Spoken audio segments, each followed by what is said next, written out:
in some respects, I wonder if the presence of EDR in some of these systems actually indicates or suggests that people haven't really spent the time to lock down the system to begin with. The Adversarial Podcast. Why you gotta be so adversarial? Adversarial. It's time to get adversarial. Welcome back to the Adversarial Podcast. We're coming in hot today. It is July 19th today while we are recording. And those of you listening will remember that was the CrowdStrike day, so to speak. So we got a lot of things to talk about today, and I'm sure we're going to jump right in. Welcome back, Mario, Sounil. I hope you guys are doing well and not directly impacted too much by this CrowdStrike again. Hug ups is all I can say for everyone out there. Yeah. Yeah. Stay strong. Yeah, absolutely. So, by the time that this airs, a lot of the postmortem will be done and so on. I've been personally, I think it's kind of ironic. If this kind of thing happens to a non-cyber company, all of the narrative is about that they think it's a cyber event. You know what I mean? If Delta on their own just has an outage, or the New York Stock Exchange does, all of the sidebars about, I bet it's a cyber and they're hiding it. But with this CrowdStrike thing, I haven't heard anything like that at all. People seem to take it at face value that it's an operational incident. Is that what you guys are hearing as well? I'm trying to find the quote, but I think it was Leigh Honeywell who said, "A bad patch is indistinguishable from a cyber attack." So something like that. Anyway, it's too early, but it just seems like some missed QA activity, and it went through. That's what I'm interested to hear is how some company like CrowdStrike that's very robust has a very mature program. How would something like this have passed through their quality controls? I mean, they've been top notch for a long time. They have. And look, now instead of 100% and perfect, now they're 99.99999, right? It only takes one thing, but they're still right most of the time. I mean, I'll tell you, I remember this really rang a bell for me because most of the major outages kind of in the world are related to deployments, right? They're related to mistakes on upgrades, deployments. So that's not new. And I remember having that happen. And we used to get, at the stock exchange, we used to get immediate pings if anything happened. I mean, even if things were slow, of is this a cyber event or not? And so we ended up building into the incident response process where if there was any operational incident above a certain threshold, cyber would get involved, we would open an incident, and we would look for reproducibility. That was the magic word, right? So we'd be talking to QA and talking to engineering and saying, oh yeah, were you able to reproduce this issue in an environment? And the minute I said yes, okay, thank you very much, and we close out and downgraded our cyber incident, and we had the answer ready for when the regulators came calling. That said, I recall a stock exchange outage. It's no secret because those are quite public. And I remember there was a guy on the floor of our own exchange, ironically, on CNBC. And we had reproducibility. We knew exactly what happened. We rolled out the release. We put it in a different environment, had the exact same impact, right? And yet this guy, a cyber expert, was saying on CNBC, the average dwell time for an attack is 200 and something days. So how could they reasonably tell us within 20 minutes that they can rule out cyber, right? So that was kind of what we were getting. And I'm not seeing any of that getting pointed at CrowdStrike today. Yeah. I think of it as, I still think it's quality control. So it'll be something we can learn from that. Everybody can learn from that experience. But the other thing that I was noticing is that only companies using Windows were impacted with this patch. And so the red team person in me, my antennas automatically go up, and I'm thinking, wow, all these companies are using Windows machines in this kind of environment or in this kind of process. So now I have an idea of potentially how to target them next if I'm a good point. Bad person. Yeah. And they're using CrowdStrike too. Yeah. Quite a bit. Yeah. And where they're using it. So for airlines, you can kind of get an idea. For all these, now if I'm a ransomware person or an attacker, now I have a bit of a map potentially of how I can harm these companies. Yeah. Yeah, one of the things that I was thinking through, though, is if I actually have EDR on some of these systems that are intended for single-purpose use, then what does that say about the rest of how it's configured? Because I would argue that if I've locked down my system to be, so if it's a single-purpose function, if it's a workload, if it's a server or some kiosk or some like an ATM, let's say, what we would do is to lock that thing down so tightly that you really couldn't do much of anything without tripping a bunch of alarms. And sure, if we wanted to put on EDR, I would put that's like one of the last things we would put on. It's sort of like AV, right? AV is at the very, very last stage if we even chose to do that. So in some respects, I wonder if the presence of EDR in some of these systems actually indicates or suggests that people haven't really spent the time to lock down the system to begin with. Yeah, I think you're onto something big. And look, let's break it down. So CrowdStrike's in two games, if you think about it. They're in the EDR game, right? And for the layperson that's monitoring telemetry and be able to see what the hell happened after the fact or to get alerts. But the other side of it is and I was never a Gartner subscriber, so I'm totally off-piste when it comes to the acronyms, so forgive me. But I always call it EPP, endpoint protection, right? The evolution of antivirus, so killing stuff when it runs. And I was never a fan of putting that on, let's say, data center servers. Because I always said, somebody surfing the web on the server, like, well, why don't we stop that instead of trying to deploy whatever it may have been at the time? Exactly. So, to a degree, and by the way, I mean, to your point, I don't think that people rushed out CrowdStrike because they didn't lock it down otherwise. I think they rushed it out to tick some box of like, Yes. oh, we got the security. Yes. And That's I right. heard at least one anecdote today about a company who was absolutely smashed by this thing because of BitLocker, because they were also doing local encryption on these things. And I'm not talking about laptops. I'm talking about server side, the data center. And to me, it's the exact same thing. Regulatory examiners stomp into the room. Are you doing encryption at rest? And instead of examining it, doing a risk assessment, deciding whether or not it's relevant, instead it's, okay, yes, sir, let's go.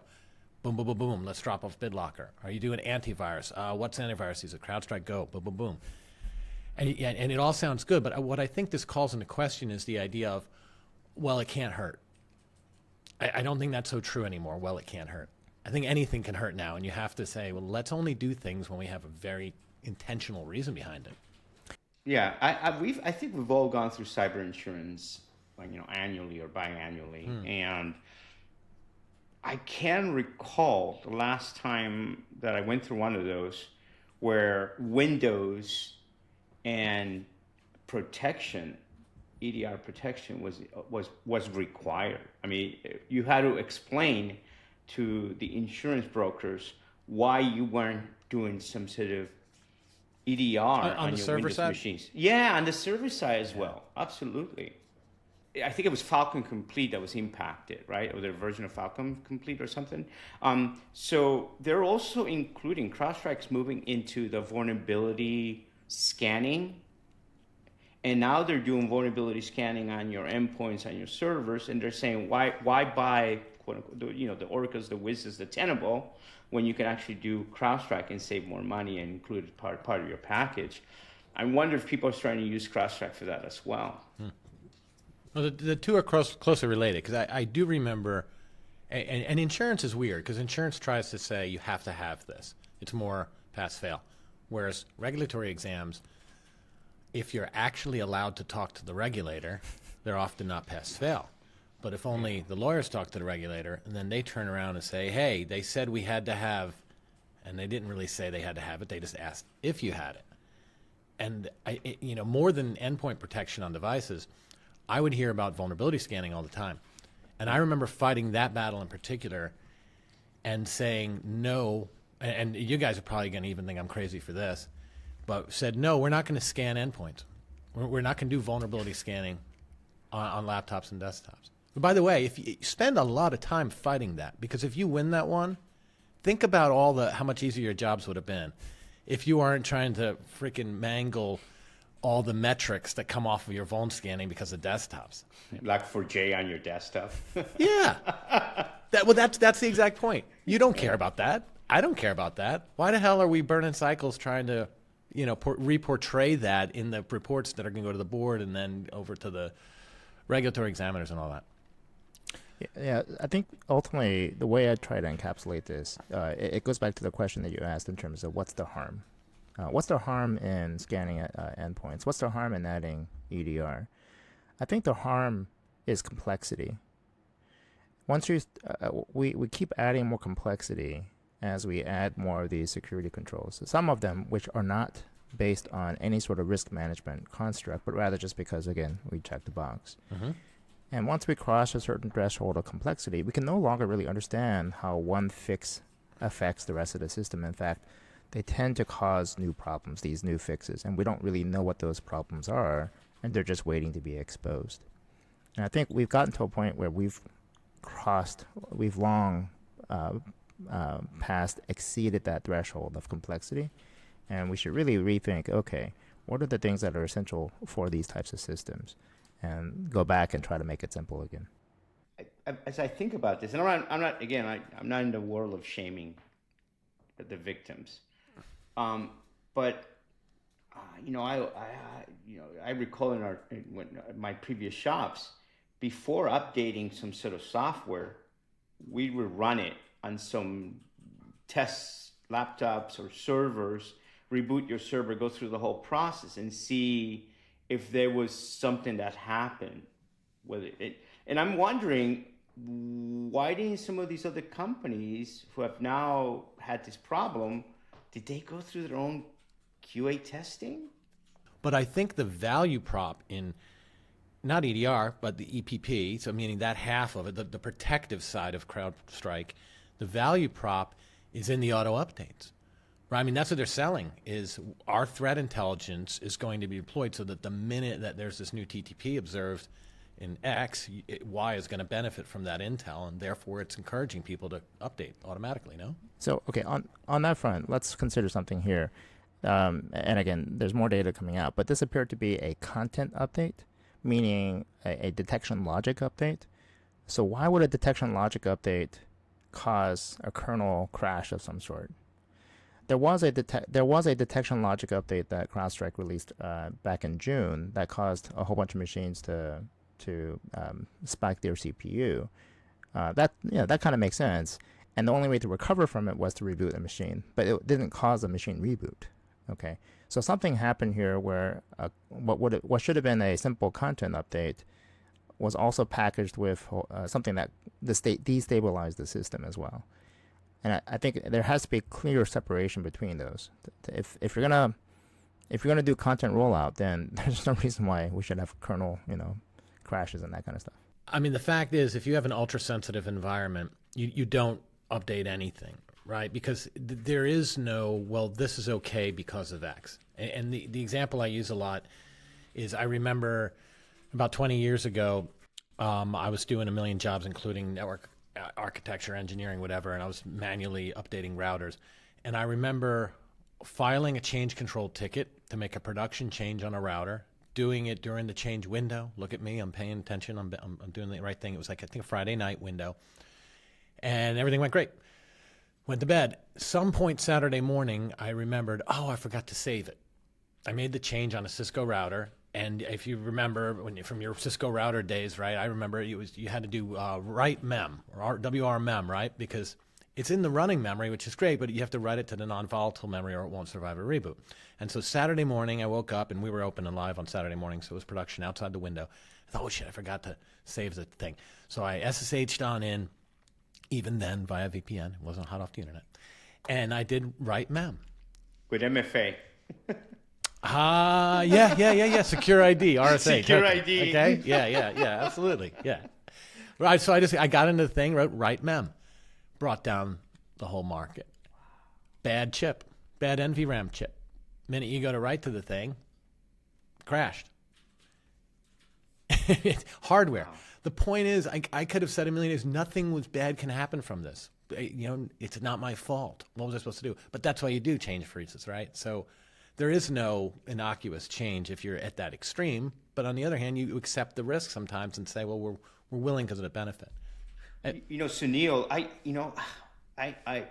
I hadn't heard that it was like a feed update as opposed to a software update on CrowdStrike. I thought it was a software update. Yeah, and again, from CrowdStrike, they say it's a content update. What does that mean? To me, that implies it's like a feed update. Well, it had a version number and it wrote a file to a disk, so Yeah, it's a little bit fat.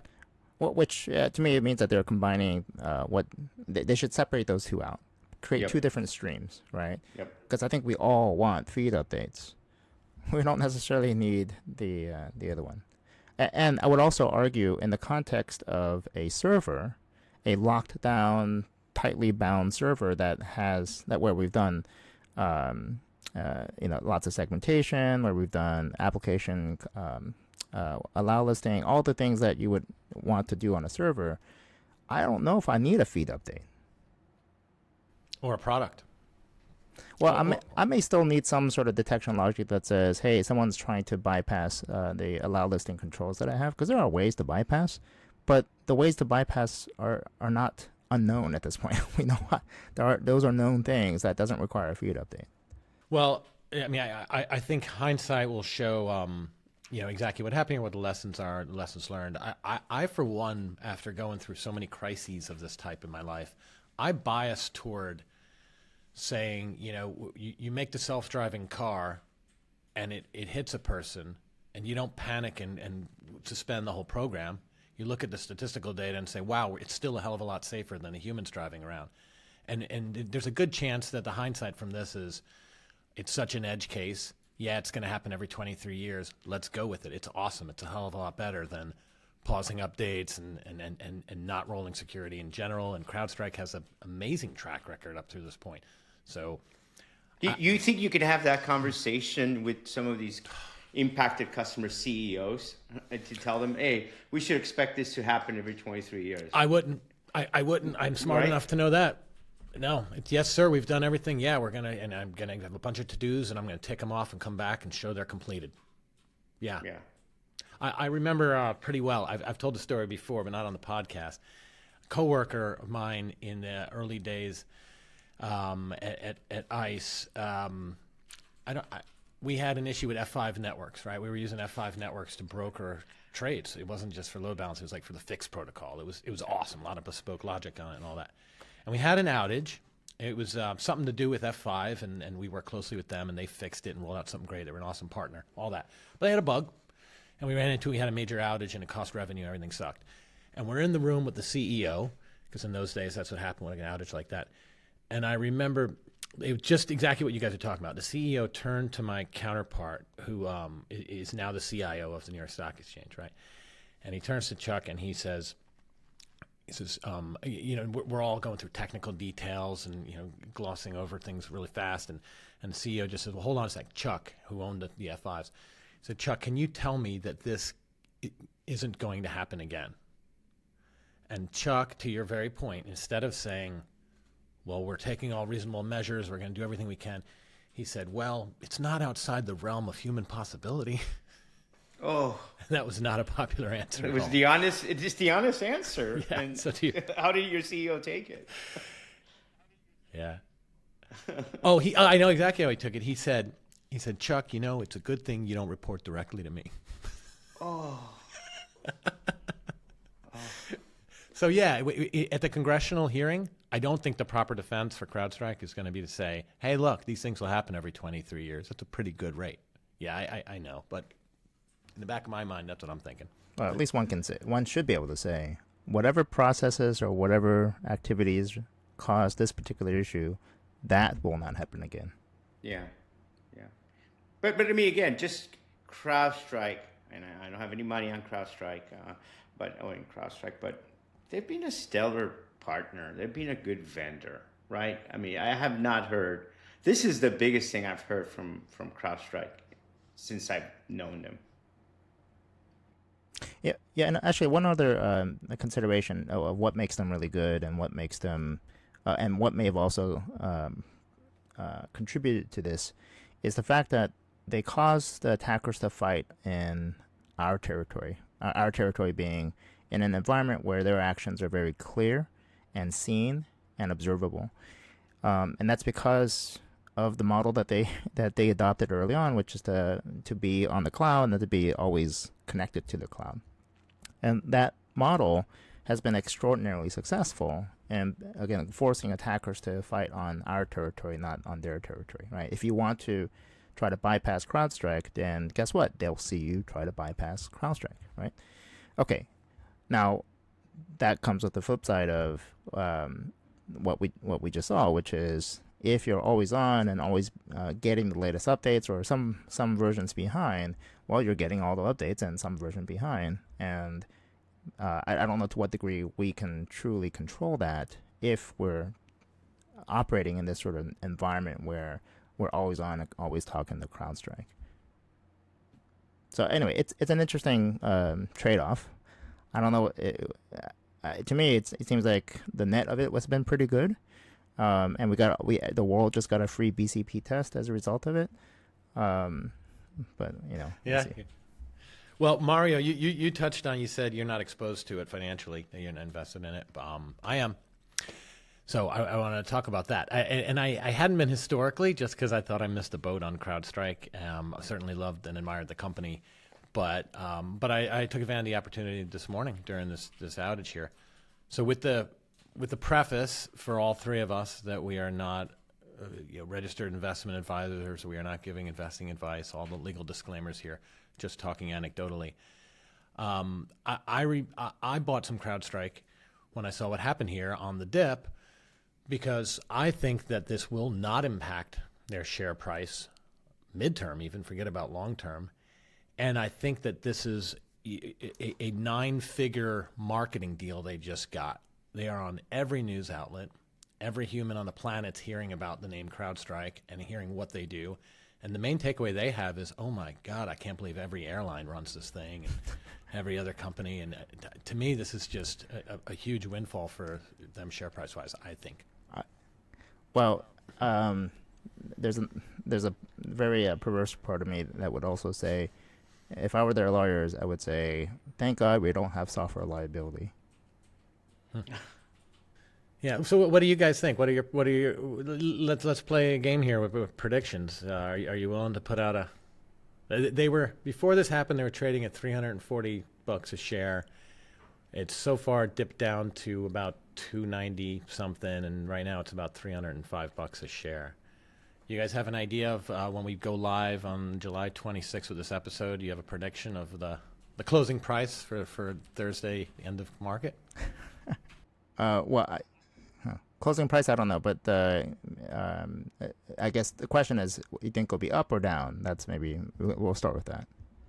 Up or down from what? From where we are right now, or from yesterday? No, from right now. So what benchmark it at 305? Yes. Mm-hmm. Well, George Shultz runs a pretty tight ship, so I'm hoping that they've developed a good crisis management playbook for, at least how to manage some of these scenarios. I think people have been wanting to there's a lot of people who've been wanting to beat this stock, and there's money in there. And I think there's still a dip. I still think they have another $5, $10, maybe $15 to go down. So that's my bet. I think they'll be around 290, maybe 280, high 280s. But again, George Shultz runs a pretty tight ship. I think they'll come out. They'll get a little bruised, but I think they'll come back. Nothing's telling me yet or sending me signals that this is a company that's going the wrong way. Yeah. So Neil, what do you got? Are you willing to play? All right. Okay. So here, I'm gonna show you my app. Review order and buy. Okay. So I'm locking my price in right now. So what does that mean? You're bullish? You think it's going to be up? In a week, he said? Yeah, end of Thursday.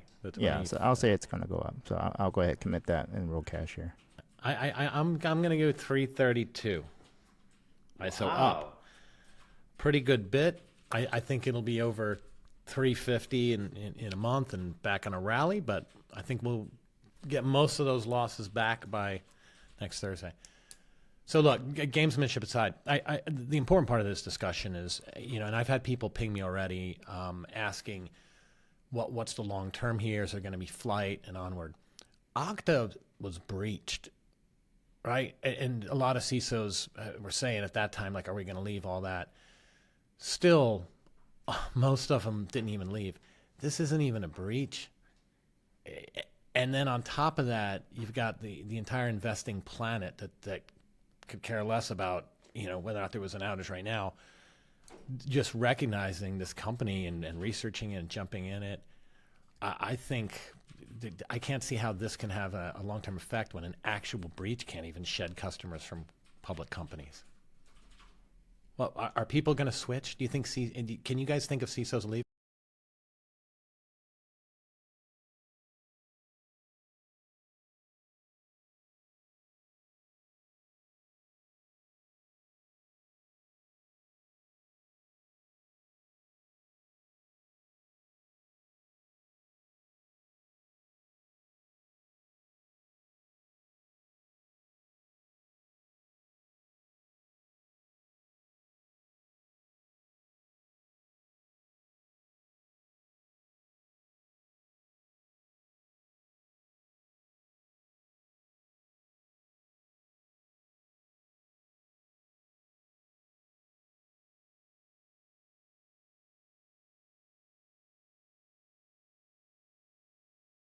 Yeah, I mean, if it happened once every quarter, we'd have a different situation. But once, I can't see anything to it. Another funny anecdote. So I lived through this before. 2004, there was a major internet outage. We were running an internet-based stock exchange. Internet-based futures and commodities exchange at the time. And that meant we were really closely watching the internet because anytime customers would drop, we would actually call them up and say, hey, we want to let you know it was your internet connection that dropped, not us. So we had to make sure that was true. So we were really watching this closely. Microsoft had outages. Yahoo had outages. You guys may even remember it was 2004, and there was a lot of outages all around. So we quickly paid attention. We saw some customers dropping and then realized that it wasn't us, and very quickly figured out it was Akamai. Very quickly. I know it was back before people really even knew what CDNs were in public, but we knew because we were technologists. And so through publicly available data, trace routes, that sort of thing, figured out that Akamai was having an outage while the market was open, and I shorted it. It's the exact same thing. Big outage affecting a lot of people, affecting a lot of companies, and I shorted it, patted myself on the back, and went back to doing whatever I was doing for work. And I totally lost my ass on that. Nobody knew what Akamai was until the outage. And then everybody found out that Microsoft uses this company called Akamai, eBay uses this company called Akamai, Yahoo does, on and on. So the thing popped way up, and I closed out at a loss on all of that. And so maybe that's why I'm so bullish on CrowdStrike now, is that I feel like the pattern's going to repeat itself. We'll see.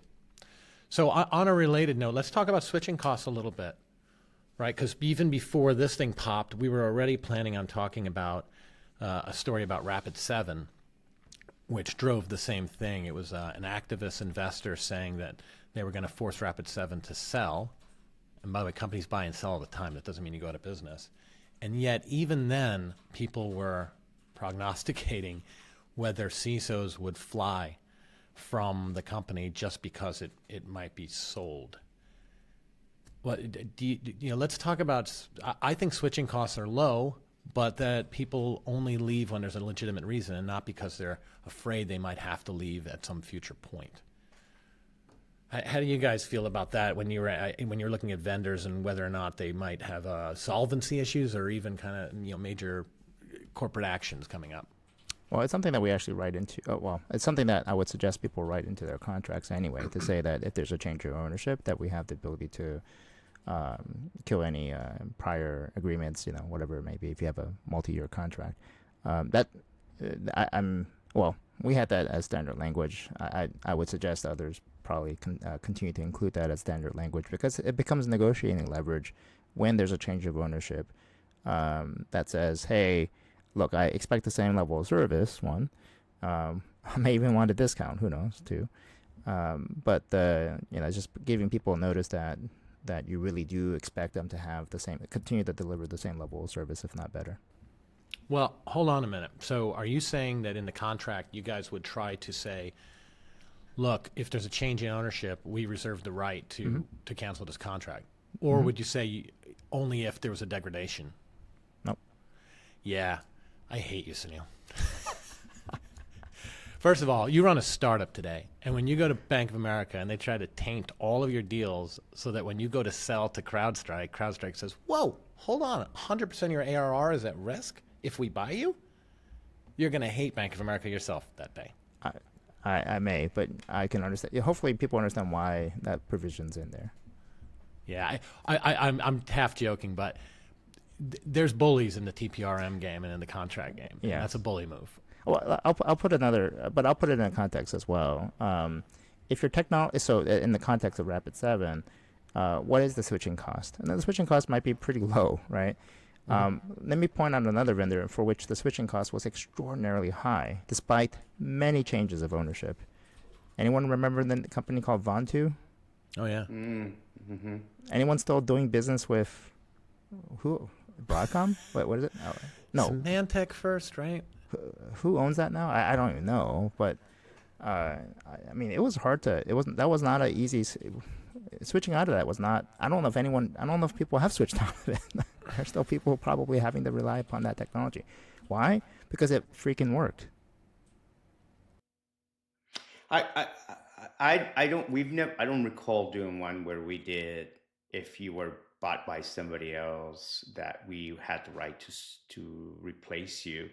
We did put degradation of service, right? We did say that if your service is degraded, then it's kind of interesting to do that, Sounil, because the security space, man, at least in the last 2 years, it's acquisition galore, man. I mean, maybe even longer than 2 years. And so it's really hard in the security space to try to do that.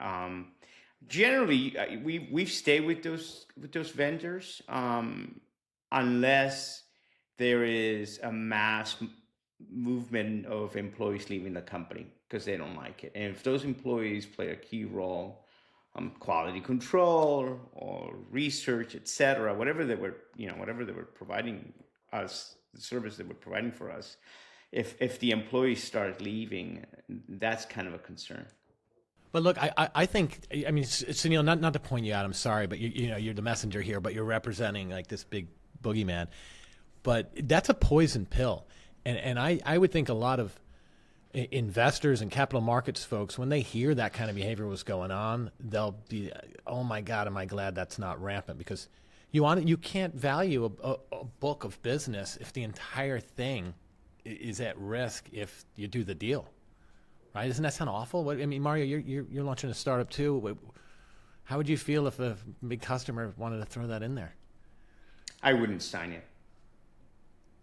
But it's Bank of America. Well, and by the way, it's not just I've seen on the receiving end now. I've seen this, and it's not just my former employer. I've seen it in other places as well. Yeah, I mean, I can see people trying to. It's all a leverage game. I mean, and TPRM's the same way. So, you almost see like Bank of America versus Snowflake. Now there's a big successful company that could maybe afford to walk. And it's just going to be whoever needs the other one more is who's going to win that argument. That's right. It's negotiating leverage at the end of the day.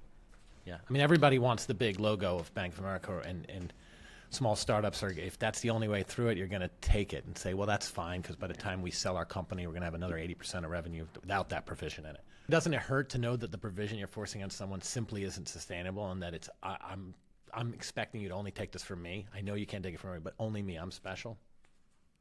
And usually what I've seen is when somebody like a Sounil, and I'm not calling you out, Sounil, I'm just using you as an example, right? But if somebody would do that, what would often happen is I would get on a call with you, Jerry, or you, Sounil, and start talking about, okay, I get that you need this. What else can I do? I think degradation is probably what you're concerned about. Maybe we can focus on that and put that in the language of contract. But doing this other thing you're requiring us to do, that's just it's too big of a climb for us. So usually there's a negotiation factor going on there. And I've never heard what people walking away, especially if the tech is good. I haven't heard people walking away, and I think usually you find some middle ground. Well, yeah, I mean, I still think that on balance that, with security tooling, that switching costs is pretty low and that people aren't going to run away just because they're worried about where the company will be, because new security solutions come out so fast anyway that you kind of switch organically. Right? You just move to the better solution on short notice. So you generally have to be ready, especially when it comes to vulnerability scanners and passive tools and that sort of thing. And one other quick comment I should make about the example I gave earlier. One of the reasons why it was so hard to switch out of some of these companies, or the ones that were hard to switch out of, they had patent protection around their technology that made it hard for others to copy. Which then brings up to some degree the conversation around Orca and Wiz, which Orca had that patent protection, but somehow Wiz was able to get around it anyway. Yeah. We'll see how that plays out. So speaking of Wiz, right? That's been some big news in the last week or so. There was and you guys keep me honest here if there's been an update on this story. Last I heard, it was kind of a strategic rumor or a rumor that Google was near a $23 billion deal to acquire Wiz. I'm assuming it's still just at the rumor phase and nothing more than that. That's a big number, right? That's what almost double the crazy $1 billion raise that was announced at the tail of the RSA conference just a few months back. In no particular order, my big two questions posed to you guys are: one, do you think it's actually going to happen? And two, do you think it's a good deal for Google in particular, but for either side?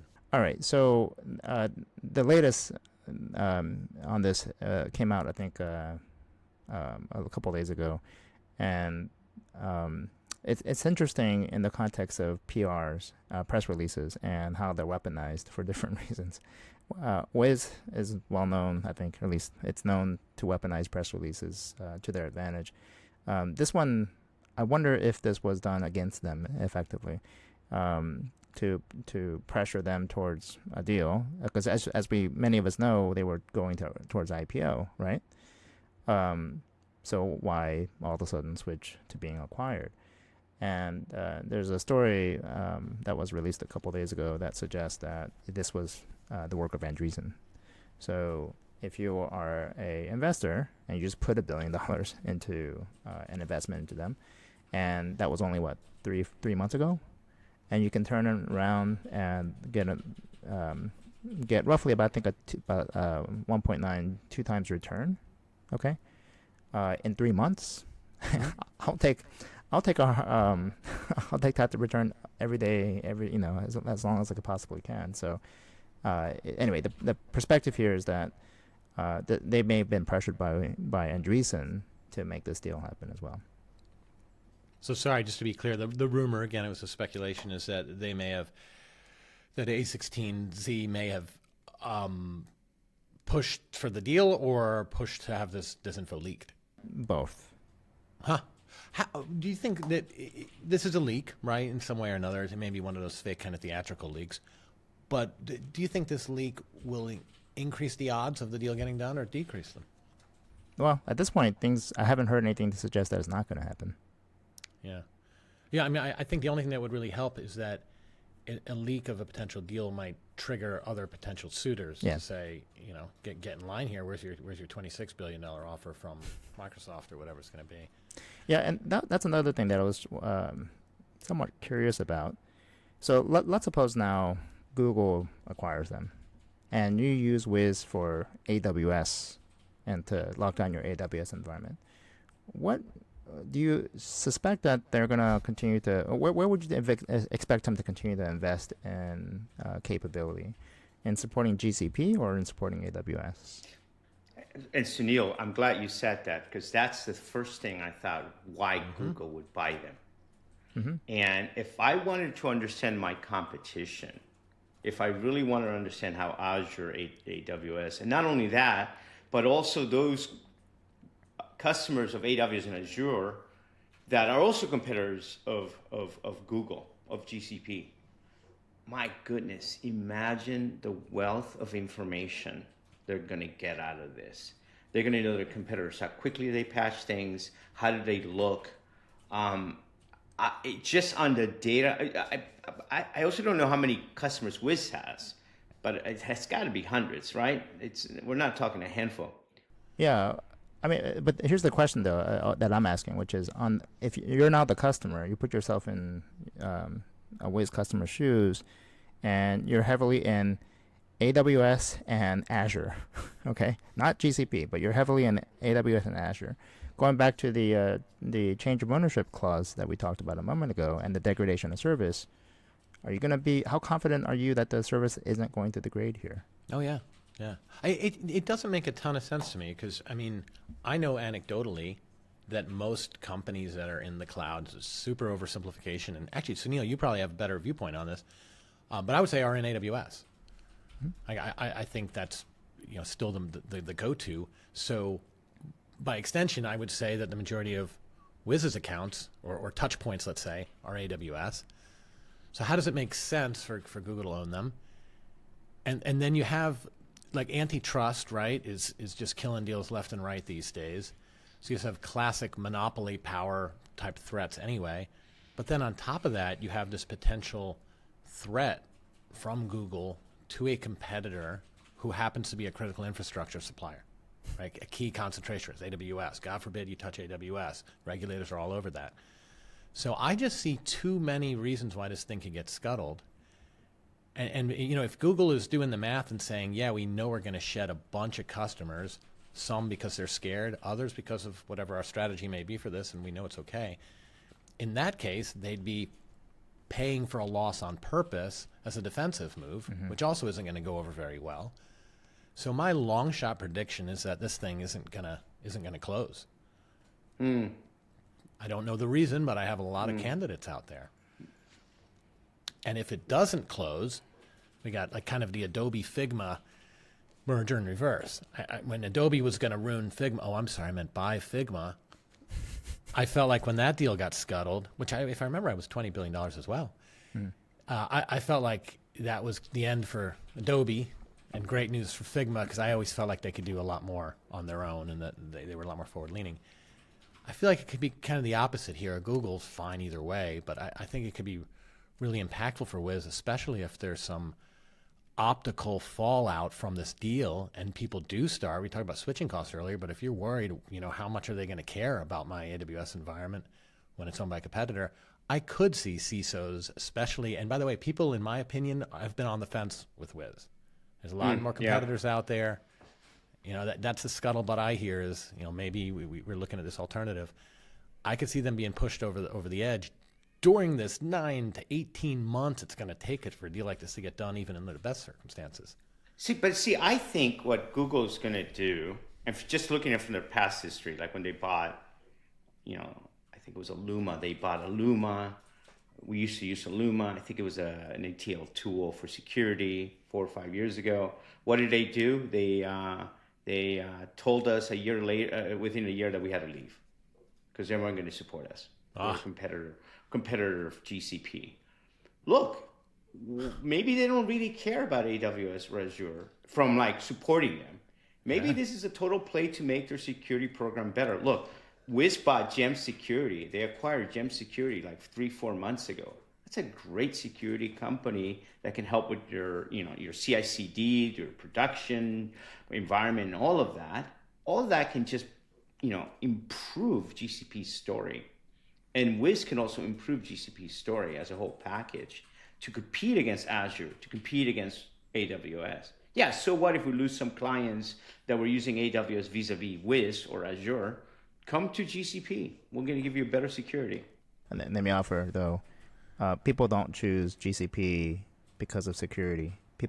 It's the developers that choose GCP. So And they're not choosing it because of security. They're choosing it because it works. Yeah, I don't think security is a differentiator among any of the big 3 or 4 cloud platforms at all. So I think there's a lot of question marks about what the strategy is here, what Google's after, but I don't know. I just feel like there's a lot more scenarios where this thing doesn't work out.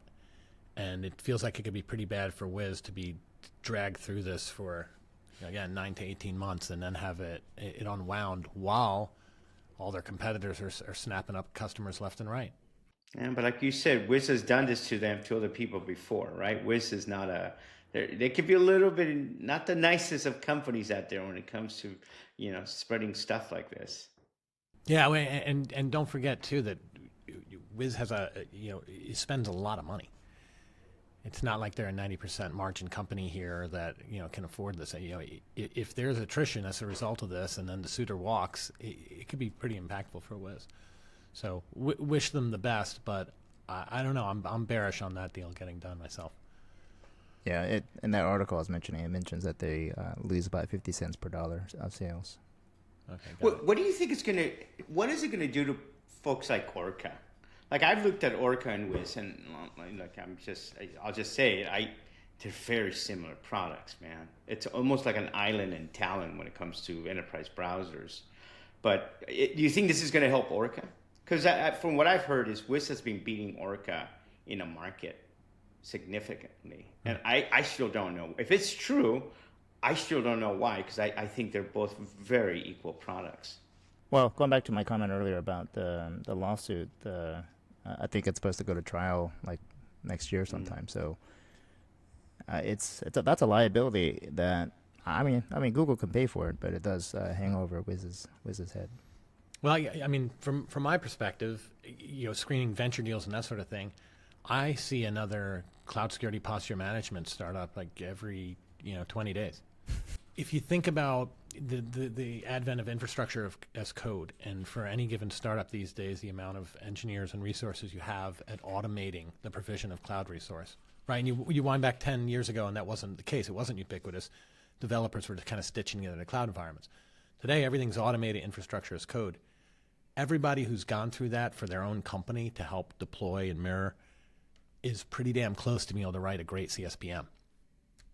Right, I mean, that's what it is, right? You pull all the infrastructure. You have to make sure you know exactly what it is before you can automate any changes to it. And while you're at it, why not assess the security posture? So I'm not surprised there's a lot of startups in this space.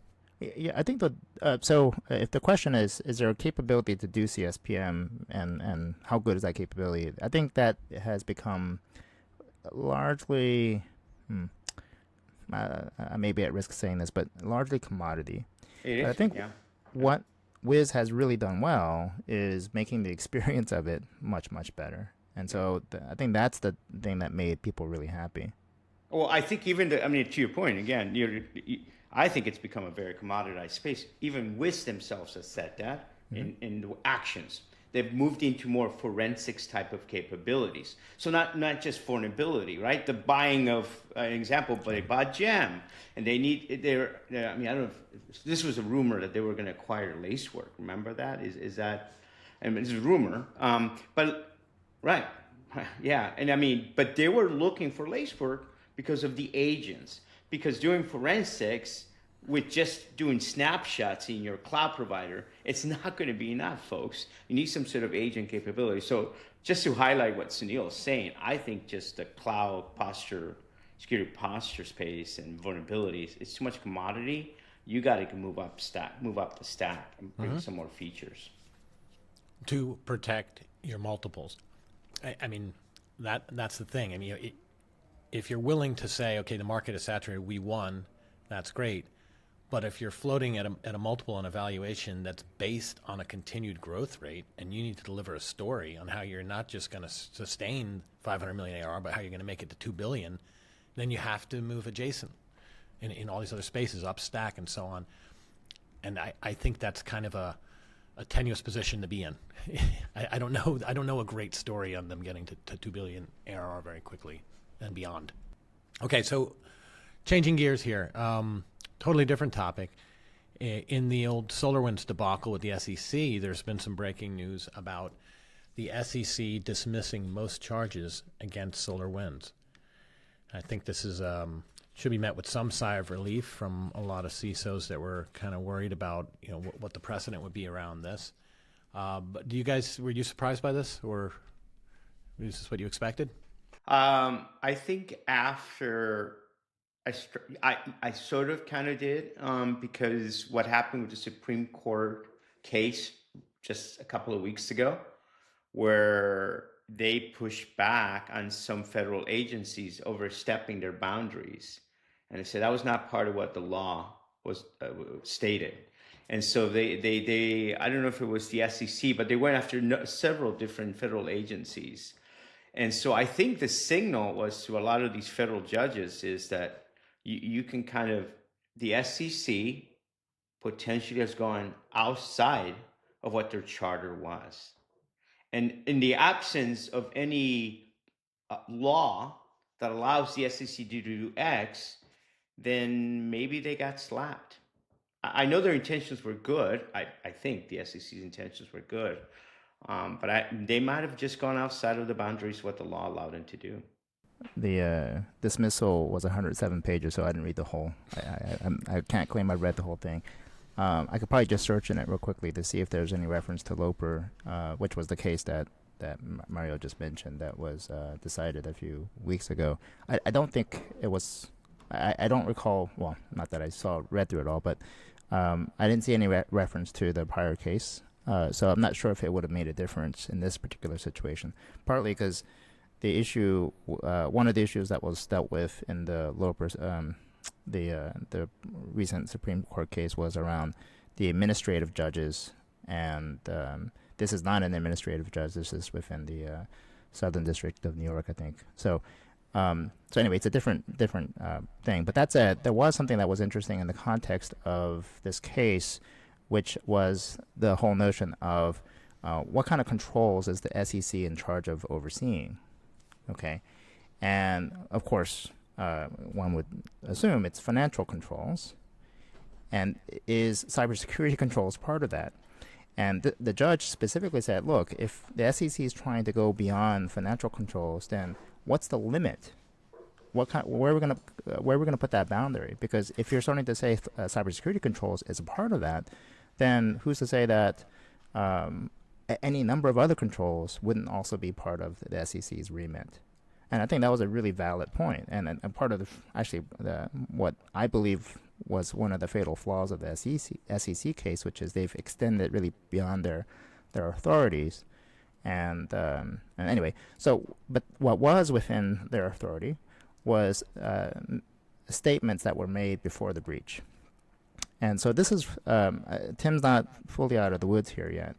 And I think that one of the real questions and concerns that we should have as CISOs is essentially what are those statements that we signed up for, okay?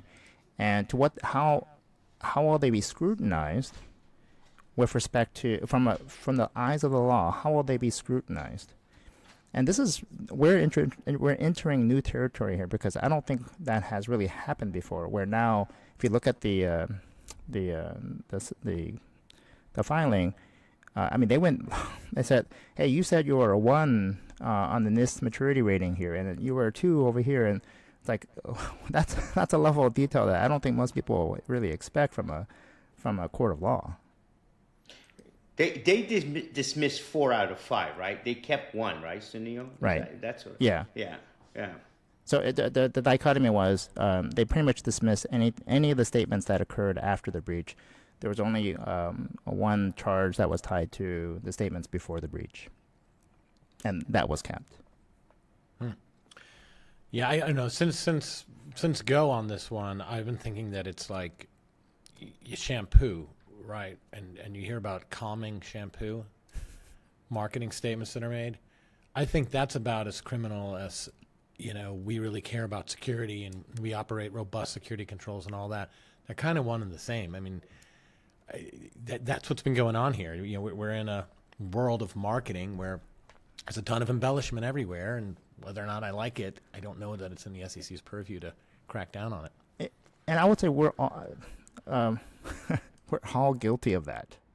Okay, and this is not an integrity issue as much as the fact that we will try to portray ourselves as having a robust security program, and it is aspirational. Okay, we all have aspirational cybersecurity programs. If we truly, here's my argument. If you truly believe that your program is as robust as it is, then share every detail of it, because we would love to hear how you actually do that. It's tough. I was talking to a group about ironically the SEC rules on cyber disclosure, not necessarily related to this case, but in particular related to just companies in their 10K and disclosing things about their program generally. But I was saying that if we get to the point where companies have to use the language that's common in a risk statement, right, in a risk statement in a 10K, then instead of saying, oh yeah, we have endpoint protection on all of our endpoints, which a lot of people say, always a lie. Right? There's never a way, unless you have two endpoints in your whole company. There's definitely some that doesn't have one. But you make that statement because what you mean is directionally, and most of the ones that we know about, and within, there's a lot of little asterisks that you expect that float along with it. But if you were to say that in a typical 10K risk statement, instead it would say something like, our endpoints may be lacking protection. There may be malware deployed on them at any given moment. We can provide no guarantee that all of our endpoints might not have Guy Fawkes masks appear on the screen and catch on fire in the next 7 minutes, and on and on and on. Right? And that's what happens if you read a 10K of any given public company. The risk statement is all like that. And then you read the marketing material, and it's totally the opposite of that. So maybe that's where we're headed. Maybe we're just going to all throw out that kind of stuff all day long. And we do on the 10K. The question is TPRM. When the customers are doing the diligence questionnaires about your security, what are they going to get? Oh, okay. I think you just gave us a really great solution. Maybe we should just give the TPRM questionnaire to our lawyers instead. Have them answer it for us. Oh man. Oh. Problem solved, right? So I think about this whole SEC, assertiveness of this program of theirs. And I'm going to try to take take the positive point of view that they were trying to improve security overall. Okay? So I'm just going to say they had good intentions. Okay, so after a year and a half, or a year after the SEC's regular, I said been a year, I can't even recall anymore, but whatever the time's been, have we seen more information on a 10 case? And so everybody's just overwhelming the system with everything like, oh, I'm just going to put it in there. I'm going to play it safe. But at the same time, has it improved security overall for all those companies? In other words, I'm just going to write it and tell everybody I got bad stuff going on, but am I really fixing it? So what's the point?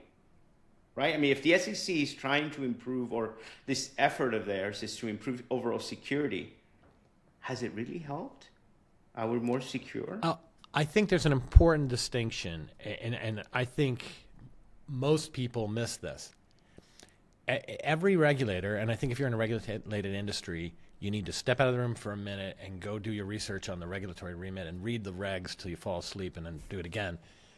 Because they all have a very specific remit, and it's not altruism. It's not necessarily noble causes.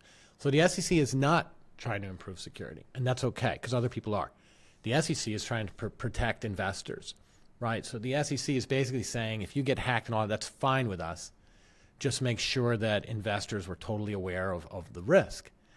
So their sole mission is really transparency here, and that's what drove it. Now, there's other divisions of the SEC, like the Reg SEI bits, that are charged with protecting, because it's like the market itself, to make sure the exchange is up. But that's pretty rare and pretty minimal, for better or worse. Yeah, so in that regard, I think that while the intent may have been maybe at some level, maybe this might also help cybersecurity, I think the perspective here is maybe they were doing it the wrong way, right? It may cause the wrong type of, it will cause more of us to turn to our lawyers to be more fuzzy in terms of what we disclose or what we write or how we answer TPRM questions and so on and so forth. And that's not going to help in any fashion as far as I see it. Now the question is, what will? Maybe, how should we really think about this so that we do actually get the kind of sharing that we want, that we get the transparency that we want. And the fundamental, one of the key things that the U.S. government realized as a part of SolarWinds was, dang it, we had this understanding of what was compromised or who was compromised. It's like 6 months before we all discovered it. Okay, how come we couldn't get our own act together to find this out ourselves? And that's a legitimate question, but at the same time, I also have to say, look, this was a situation where, like, even Mandiant got compromised and didn't find out until a few days later. I mean, we're talking top tier companies that got compromised, and they found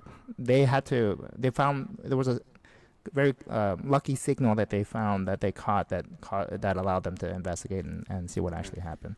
So this was not a normal attack. And while, yes, we would love to share information here, this was such a well-executed, targeted attack with a ton of resources committed at it and they were trying to remain as silent as possible. And yet, they were caught because, or at least there was some signal that something unusual was happening. And we as a community of practitioners were unable to put the pieces together. Anyway, that's kind of the driver, why we want this transparency. And I think, that's a noble thing. But I wonder if we're expecting too much in this particular case because this was such a such an edge case. And Jerry, you posed that a position before we talked about it, right? Where you're like, no, the SEC is not interested in necessarily improving your security; they're protecting the investors. Okay, well, let's play that a little bit out. Okay, so I don't have all the data, but my understanding has been that when a company experiences major data breaches, if you think of all the major data breaches, yes, their stock will drop significantly for a while, but it usually rebounds. Isn't that what the data says? So what's right? So what is the SEC doing? I mean, if the point is protecting investors, okay, the investors are being protected for maybe 2-3 months dip, and somebody buys on them on the dip. I mean, I don't get it. So help me understand that, Jerry. Yeah, I mean, look, again, it's about transparency. It's like if you're going to make self-driving cars, and they might hit people, the SEC is okay with that, but in your risk statements, it should say, hey, we're going into this area. And there's a risk of life, a risk of life and injury and that sort of thing. And of course, it has the ancillary. We therefore take all prudent measures to make sure this, that, and the other. But we want you as an investor to know that that's a risk. Case closed. I mean, it's fully disclosing it. So, I mean, as far as the risk goes, the SEC just wants the companies to be completely transparent about the fact that all these things can happen. But then beyond that, when you get to that, therefore we take all prudent measures, that's where I think we're kind of negotiating a little bit more of like, what do companies need to say about prudent measures? And do they need to say things like, we try to deploy security tools, but we don't have a great budget. And so, no, we don't deploy the latest. No one's doing that kind of disclosure right now. But is that what they're after? Well, we don't pay top notch. So our security people probably already left and went to a competitor if they were really good, and we're left with the scrubs, right? Is that what's going to be in the disclosures? Is that the reality? And if so, is that what you really need to do to be fully transparent? So I'm going to quote, or mangle his quote, but Ed Amoroso, I think when this first happened a while back, he said, look, the SEC should just put a blanket statement out there that says 100% of public companies are in some stage being attacked by foreign adversaries. Okay, that was clearly the situation here, right? I think, okay, that's just the norm. What more do you want? That's the transparency. We all have aspirational programs, and if you get hit, if our job is to try to, I think I made this analogy in a previous podcast, but there's a distinction between safety and security, cyber safety and cybersecurity. We're cyber safety practitioners. Our job is not to our job is focused on hygiene and making sure that we follow best practices and all that kind of stuff. If you look at airline safety, our job is to keep their airplanes well maintained and flying and not falling out of the sky. If you look at airplane or airspace security, our job is not to dodge Russian and Chinese missiles. We will have people, vast majority of us, if we got shot at by a Russian or Chinese missile, we get hit and come crashing down out of the sky. Yeah. Well, look, on a related note, pivoting from shareholder protection to customer protection, look, I can't help but talk about TPRM again, because whether it was SolarWinds before or whether it was CDK Global, right? That was a very recent big ransomware with a lot of concentration risk implications, similar to SolarWinds, or whether it was AT&T or Snowflake, right? We have some congressional inquiries around that. I fear that there's a lot of security professionals out there who are concluding, let's say you were affected by the SolarWinds breach. Oh, we should have asked them more questions on the questionnaire. We should have asked them harder questions on the questionnaire. We shouldn't have backed down when we got an answer on the spreadsheet that we weren't happy with. And I think that's awful. Right? I mean, what was the right thing to do if you were a SolarWinds customer? That, if you wind back the clock, what should you have done? Abandon ship?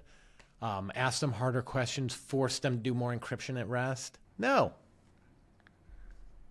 So let me offer also, when the SolarWinds incident was unfolding, and they brought in the Mandiants of the world, they brought in whoever they could. I remember there was a comment that one of the folks who was looking at this, they said, what they did, what the Russians did, the SVR did, was sheer elegance. Okay, sheer elegance. And they realized that this was a compromise of the build process. Okay, and they commented that they had not ever seen this anywhere else. Like, this is something that was like completely remarkable, and pretty much everyone, they recognized the sheer magnitude of how many people were vulnerable to this. Okay, all right. So now let's go back to the TPRM. If you asked people at that point in time, hey, have you secured your build processes, and can you tell us how secure it is? We would have all failed. As part of my TPRMs that we developed, that was an area that I always wanted to know. Okay, I want to know how your development works, how you're uploading code, and I did ask people. And I think with TPR, with all these third-party assessments, you're just trying to get enough information to make a risk-based decision. Okay, it's never going to be perfect. All the information you get, even if the information is relevant today, maybe something comes up tomorrow that makes all that information less relevant. The technology, for example, is now compromised or easily compromised. The next day you find out a zero vulnerability you weren't aware of. But you take risk-based approach based on the information you have. That's what these third-party assessments should be considered, right? I wouldn't say disagree, but I think there's a whole piece we're missing here, right? So whether you're a customer of SolarWinds, Department of Treasury, Mandiant themselves, who got impacted by it, or whether you're a car dealership who had a material impact to your revenue because of the CDK Global outage, when you post-mortem that, when you root cause analyze that and figure out what should you have done different, what are you going to do different, the answer is not about diligencing the company better. The answer is not, if only I had known I wouldn't have used SolarWinds. Sounil had a really good point about that. I mean, it's very sophisticated. CDK Global, right? I'm sure we're all going to lampoon their security controls and all the crap we always do. Later on, we're going to shame them about how could they have had lateral movement available on EC2 and AWS and all that. Right. But that's not the answer of, we shouldn't have used that software because they didn't have lateral movement protections. No. The only answer is going to be, we should have had contingencies for if every vendor's unavailable for any reason, including the CEO liquidating all the bank account, walking out of town. And then secondly, the SolarWinds instance shouldn't have been able to call out to the frickin' internet. I'm sorry, people, but that's the problem. It's implementation. It should have been ring-fenced. What does it do? It pinged all of our servers, ICMP to the servers. Okay. What does it do? It goes out to the internet for updates. No, it doesn't. Stop that right now. Kill it. No egress. We're going to manually use change control to allow updates, et cetera. Does SolarWinds need to be able to resolve random domains that were registered by these Russian hackers? It was able to in every impacted environment. That means that the Department of Treasury, Mandiant, and all the other long tail of victims all had wide open surf the web access from a production server. That has to be the lesson learned here, because that's going to protect you from the next 45 of these things. Right. And it's like going back to the earlier conversation about EDR. I mean, for one, let's just be clear. No EDR would have ever caught the SolarWinds attack. But if you had lockdown if you had egress filtering, you had a very clear understanding of what this system is supposed to do, and allow nothing else. Okay, whether it's a voting machine, an ATM, or your SolarWinds server, those basic patterns that we know that creates defensible systems allows us to say, you know what, we don't need EDR. Okay, maybe we can simplify our system and not have to layer on all these compensating controls. The reason why we have these compensating controls is because you don't do that. Mm-hmm. And if you think about it, like, there's a spectrum, right? From no control to completely locked down, and somewhere in the middle is monitoring. And I bet that's where our heroes Mandiant landed, because they found the damn thing. How? Because of all this DNS tunneling that was going out of the thing. And yeah, I'll proselytize they shouldn't have allowed it to connect, and we know it did. But at least they were watching and noticed it did. But God, I mean, we're all in this cybersecurity industry, and we have empirical data here that basically every company has all the production servers able to surf the web all day. What have we been doing? I like that. I think customers need to look at the behavior of their traffic. They should spend. It's just like a credit card, like your credit cards, right? We use our credit cards. At the end of the month, do we not all look at our statements to see if any funny stuff happened? Somebody charged something that shouldn't be charged? I do. We still do. My family does. Well, so actually, there's one of the nice things that we have now in some of my payment systems is I can create a credit card that's intended for a specific vendor and only a specific vendor. So if for whatever reason that credit card number gets stolen and gets used by it automatically blocks it. It's a form of egress filtering, right? And I don't have to worry about ever spending, someone doing fraudulent stuff on my credit card. Not that I care, because the bank will cover it. But it's a form of knowing this card is meant for this purpose, this server is meant for this purpose, and it's only going to be used for that purpose. Yeah, it goes back to your ditrad and ephemerality. It's textbook ephemerality on these credit cards. Yeah, or in the case with when I'm arguing with like these kiosk systems and such, make them as immutable as possible. There's really no reason for these systems to do anything beyond a very tightly scoped set of activities. All right, guys, so if there's a big takeaway from the TPRM discussion, I hope you guys agree that it's kind of back to lowercase zero trust, right? Anything that you bring in the environment, assume it's compromised and architect it in a way that you could get over that, and don't try to questionnaire everything into compliance. Would you guys agree? Well, I would say with one takeaway from this CrowdStrike event is let's really let's understand where we need where we want to add complexity. If we want to add complexity, know that it has a cost. If we choose to increase concentration risk in some way, know that there's some costs there as well. At the end of the day, these actions have a cost. Nothing is free. There's trade-offs of some sort, but sometimes we don't really understand what those costs are. So now is an opportunity to count those costs. I think there's an opportunity to reassess our position when we're using vendors. I mean, even as a secure and mature program like CrowdStrike, you got to do your due diligence, folks. You can't just walk away and fully trust these vendors. You have to do your own due diligence all the time, monitoring, testing, making sure configurations, making sure that credit card that was only meant to be used for one vendor payment that has not been changed to do something else. You still are a driver You customers are still the driver, and you need to spend time looking at these things. Yeah. Well, thanks, guys. Yeah, I mean, I'm really looking forward to hopefully the next week we'll not have the same kind of Armageddon and there's so many cyber stories going on. Hopefully all the affected sectors are able to recover well from this CrowdStrike issue, and we're able to look at this from a place that's not in the middle of the fire. And hopefully I win our bet on the price per share of Crowd. All right, we didn't actually put any money behind it, but I did. Yeah, who needs a bet when you actually bought the stock? Yeah, there you go. Yeah. All right, guys. Well, thanks a ton, and as always, and I look forward to getting together for the next episode.